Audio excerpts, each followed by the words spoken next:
Setelah pemerintah Provinsi Sumatera Selatan mengabarkan bahwa Sumsel memasuki level 2 dalam penyebaran COVID-19 sehingga membuat peraturan yang ketat dilonggarkan. Salah satunya tempat wisata di Sumatera Selatan semuanya kembali dibuka. Hal ini berdampak positif bagi pendapatan daerah Sumsel karena dengan kembali dibukanya tempat wisata di Sumsel, jumlah kunjungan wisatawan di Sumsel meningkat hingga 40%. Kepala Dinas Kebudayaan dan Pariwisata Sumsel, Aufa Syahrizal mengatakan, selama bulan Oktober, kunjungan wisatawan dari luar Provinsi Sumatera Selatan ke Sumsel naik 40%. Hal ini dibuktikan dengan tingkat hunian hotel di Sumsel penuh dan meningkat apalagi di hari libur.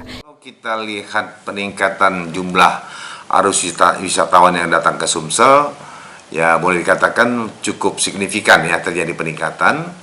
Dan ini tolok ukurnya adalah sudah hampir 3 minggu ini ya setelah pandemi, setelah level PPKM diturunkan, ini jumlah hotel, okupansi hotel, baik hotel yang bintang 2, bintang 3, bintang 4, dan bintang 5, ini semua full. Bahkan kalau pada saat weekend, semua hotel full.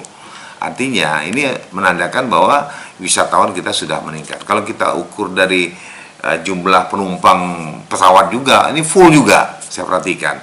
Nah, ini mungkin boleh dikatakan meningkat dari 20-40% lah untuk peningkatan untuk saat ini gitu ya. Di Sumsel itu Pak? Di Sumsel, yang datang ke Sumsel. Karena saya berapa kali melakukan penerbangan, perjalanan dari Jakarta, baik pesawat Garuda, Lion, Batik Air, ini semuanya full. Baik dari Palembang ke Jakarta maupun sebaliknya. Nah, ini menandakan bahwa arus wisatawan yang masuk dan keluar dari Sumatera Selatan ini sudah cukup. Sementara itu, Bill Devika, manajer marketing di salah satu hotel Palembang, merasakan dampak yang signifikan. Di bulan Oktober kemarin, tingkat hunian hotel meningkat hingga 50%. Ya, kita start dari awal Oktober itu sudah kenaikannya sudah cukup signifikan, Mas. Yang awalnya kita hanya 60%, 70%. Di awal, tengah sampai dengan akhir Oktober itu kita udah 100%, Mas. Full kamarnya. Full. Kita harapkan ke depannya juga ya tetap seperti ini kan. Itu. Arti kenaikannya 50%-an dari itu. Betul, 40 sampai dengan 50% dari bulan-bulan sebelumnya.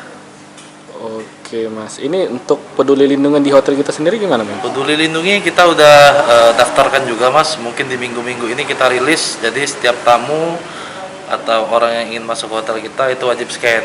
Karena kan kita ngikutin peraturan dari pemerintah juga yang Dengan naiknya jumlah wisatawan ke Sumsel, maka pendapatan daerah Sumsel juga bertambah dan ekonomi Sumsel kembali membaik. Irawan, Pol TV.